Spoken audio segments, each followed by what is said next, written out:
ఇవాళ కేఆర్ఎంబీ కీలక సమావేశం జరగనుంది. మధ్యాహ్నం జలసౌధలో త్రిసభ్య కమిటీ భేటీ కానుంది. తాగునీటి అవసరాలపై కమిటీ చర్చించనుంది.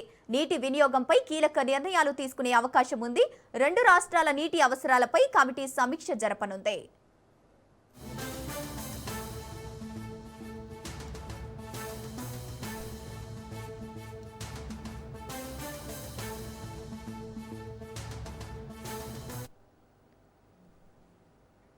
రెడ్డిగా ఇవాళ కేఆర్ఎంపీ కీలక సమావేశం జరగనుంది. జలసౌధలో త్రిసభ్య కమిటీ భేటీ కానుంది. రైట్గా ఇదే అంశానికి సంబంధించి పూర్తి డీటెయిల్స్ మా ప్రతినిధి సునీల్ లైవ్ ద్వారా అందిస్తారు. సునీల్, చెప్పండి, రెండు రాష్ట్రాల నీటి అవసరాలపై కమిటీ సమీక్ష జరిపినట్టు తెలుస్తోంది. ఇక కీలక నిర్ణయాలు తీసుకునే అవకాశం ఉన్నట్టు తెలుస్తోంది. దీనికి సంబంధించిన అప్డేట్స్ ఏంటి?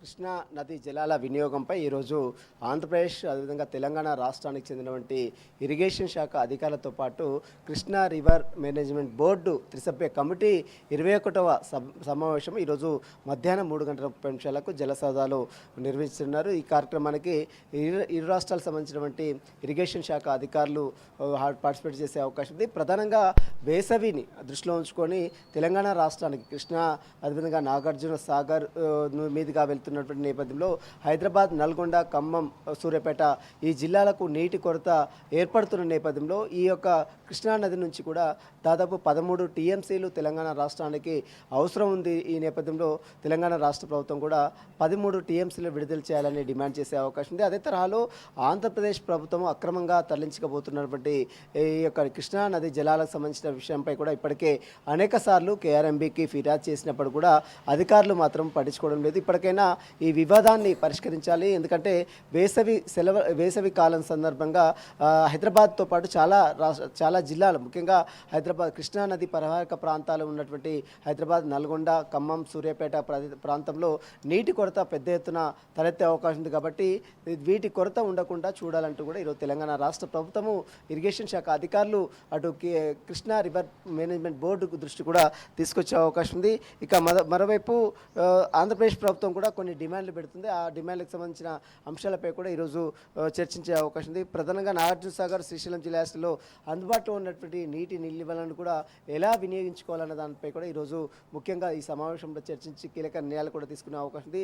ఆంధ్రప్రదేశ్ ప్రభుత్వము అక్రమంగా తరలించపోకుండా వాటిని అడ్డుకట్ట వేయాలి. అదేవిధంగా గతంలో ఉన్నటువంటి నీటి ఒప్పందాలు ఏదైతే ఉన్నాయో వాటికి అనుగుణంగానే ఈ నీటి కేటాయింపులు అనేది కొనసాగించాలంటూ కూడా అటు ఆంధ్రప్రదేశ్, తెలంగాణ రాష్ట్ర ప్రభుత్వం అయితే డిమాండ్ చేసే అవకాశం ఉంది. ఈరోజు జరిగినటువంటి ఈ యొక్క సమావేశం 21వ త్రిసభ్య కమిటీ సమావేశంలో అనేక అంశాలపై కూడా ముఖ్యంగా తెలుగు రాష్ట్రాలకు సంబంధించినటువంటి జల వివాదాల పరిష్కారం కోసం, ముఖ్యంగా కృష్ణానది జల వివాదాల పరిష్కారం కోసం ఏర్పాటు చేసినటువంటి త్రిసభ్య కమిటీ ఎలాంటి నిర్ణయాలు తీసుకుంటున్నది మాత్రం సర్వత్రా ఆసక్తి నెలకొని చెప్పవచ్చు. ప్రస్తుతం అయితే నీటి నిల్వలను అంటే నీటి అవసరాలను దృష్టిలో ఉంచుకోండి తెలంగాణ రాష్ట్రానికి ముఖ్యంగా హైదరాబాద్, నల్గొండ, ఖమ్మం, సూర్యాపేటకు సంబంధించినటువంటి నీటి వినియోగానికి సంబంధించిన అవసరాలను దృష్టిలో ఉంచుకొని కేటాయింపులు అనేది జరగాలంటూ కూడా తెలంగాణ రాష్ట్ర ప్రభుత్వం అయితే డిమాండ్ చేస్తూ వస్తుంది. కాబట్టి ఈరోజు మరి ఏ రకంగా తెలంగాణ రాష్ట్రానికి దాదాపు 13 టీఎంసీలు అవసరం. ఎందుకంటే ముఖ్యంగా హైదరాబాద్కు చాలా నీటి కష్టాలు రాకుండా గత ప్రభుత్వం ఏదైతే చర్యలు తీసుకుందో అదే తరహాలో ఇప్పుడు కూడా అదే తరహాలో చర్యలు తీసుకోవాలంటూ కూడా రాష్ట్ర ప్రభుత్వం విజ్ఞప్తి చేసే అవకాశం ఉంది.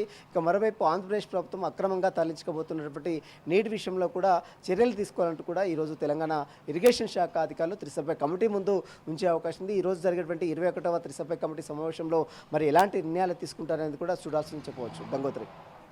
సునీల్, నీటి కేటాయింపు విషయంలో త్రిసభ్య కమిటీ భేటీ అనంతరం ఈరోజు నీటి పంపకాల విషయంలో ఒక కొలిక్కి వచ్చే అవకాశం ఉందా ఈ కమిటీ భేటీ తర్వాత? ఖచ్చితంగా ఆంధ్రప్రదేశ్ ప్రభుత్వము కుడి కాలువ ద్వారా 10 టీఎంసీలు నీటిని విడుదల చేయాలని కోరింది. మరోవైపు తెలంగాణ రాష్ట్ర ప్రభుత్వం మాత్రము 13 టీఎంసీలు కావాలని కోరింది. అయితే ఈ ఇద్దరి డిమాండ్లకు సంబంధించిన అంశాలపై కూడా ఈరోజు కృష్ణా రివర్ మేనేజ్మెంట్ బోర్డు ఏ విధమైన నిర్ణయాలు తీసుకుంటుందని కూడా చూడాల్సి చెప్పవచ్చు. ఎందుకంటే గతంలో కూడా త్రిసభ్య కమిటీ అనేక సార్లు సమావేశమైంది. 21వ ఈసారి సమావేశం జరుగుతుంది. కాబట్టి ఈ సమావేశంలో అయినా ఈ నీటి కేటాయింపులు ఇరు రాష్ట్రాలకు సంబంధించినటువంటి నీటి కేటాయింపులకు సంబంధించిన విషయంలో మరి ఏ విధమైన నిర్ణయాలు తీసుకుంటారని మాత్రం మధ్యాహ్నం తర్వాత క్లారిటీ కూడా వచ్చే అవకాశం. మధ్యాహ్నం 3 గంటల 30 నిమిషాలకు జల సౌదాల యొక్క మీటింగ్ జరుగుతుంది కాబట్టి దానికి ఇరిగేషన్ శాఖ అధికారులు అటు ఆంధ్రప్రదేశ్కి సంబంధించిన ఇరిగేషన్ ప్రిన్సిపల్ సెక్రటరీ, ఇరిగేషన్ సంబంధించినటువంటి అధికారులతో పాటు తెలంగాణ రాష్ట్రానికి చెందినటువంటి ఇరిగేషన్ శాఖ అధికారులు కూడా ఈ కార్యక్రమంలో పార్టిసిపేట్ చేసే అవకాశం ఉంది. కాబట్టి మధ్యాహ్నం 3 గంటల 30 నిమిషాల తర్వాత కమిటీ సమావేశం తర్వాత త్రిసభ్య కమిటీ సమావేశం అంతా కంప్లీట్ అయిన తర్వాత నీటి కేటాయింపులకు సంబంధించిన అంశాలపై కూడా ఈరోజు